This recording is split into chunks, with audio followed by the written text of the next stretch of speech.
reporting should not deceive you. Today, I will give some pointers to help you on how to differentiate fact from fiction. But before that, let's talk about what is fake news. Fake news is information that is incorrect or misleading and is disguised as actual news. Fake news has become a huge problem on the internet.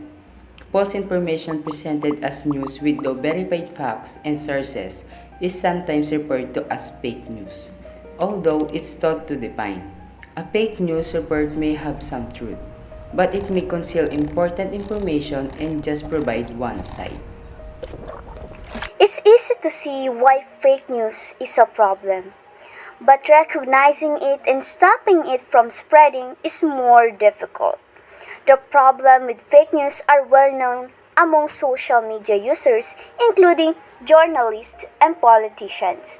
But by sharing misleading, incorrect, and downright fabricated news on social media platforms such as Facebook and Twitter, they unwittingly give it credence. Students must be able to discern false news reports from actual fact-check journalism as they proceed through their education and begin their professional careers.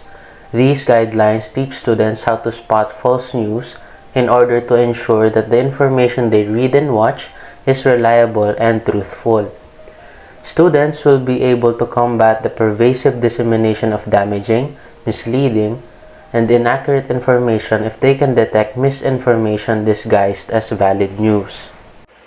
Now, how we will going to know if the news or the article that we receive are credible or not? If you want to be aware and to learn what you need to do, please keep watching. Can be taught to recognize bogus news so long as a friend or a reputable media outlet recognizes the phone item for them. Even people who are aware of the damage fake news to may create may not realize they are reading or viewing fake news.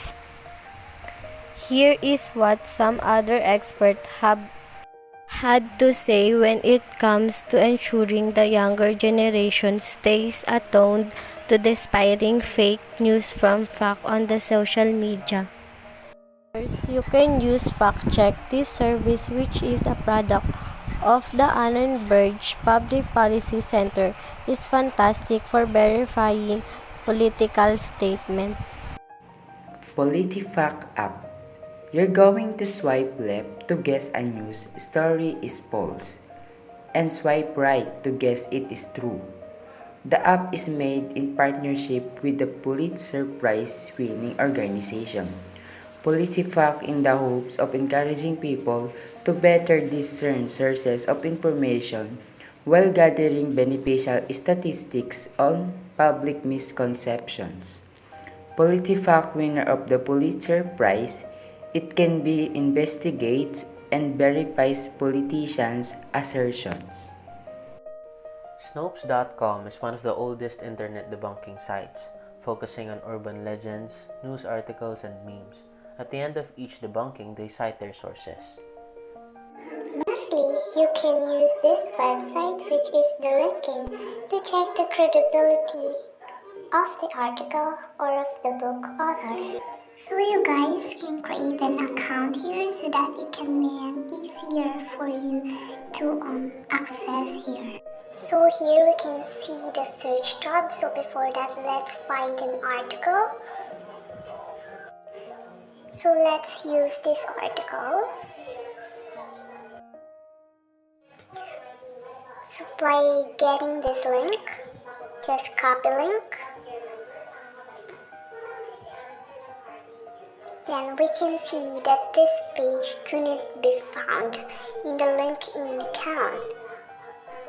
That means this article is not credible since we can find who is the sources. Again, always remember, first, evaluate. This isn't limited to the news. Second, look it up. Third, get news from news sources. Fourth, convert fact to opinion. Fifth, keep an eye out for red flags. Before we end our video, always be a voice that aids in the prevention of fake news. Raise awareness of the perils of fake news among your digital circle of family, friends, and associates. If you detect someone spreading false information, speak out. Immediately notify the person and their followers that the news item they publish or shared is bogus. Inform them about the resources and tips in this guide so they can recognize fake news and help combat it. Finally, because online browsing is inherently risky, you might want to think about safeguarding your device from cyber attacks as well. That's why I will share a tips from you. By using Avida Free Security, it can help you to warn you if you visit a harmful website and protect you from all types of malware, including phishing links, ransomware, and Trojan, as well as phishing link.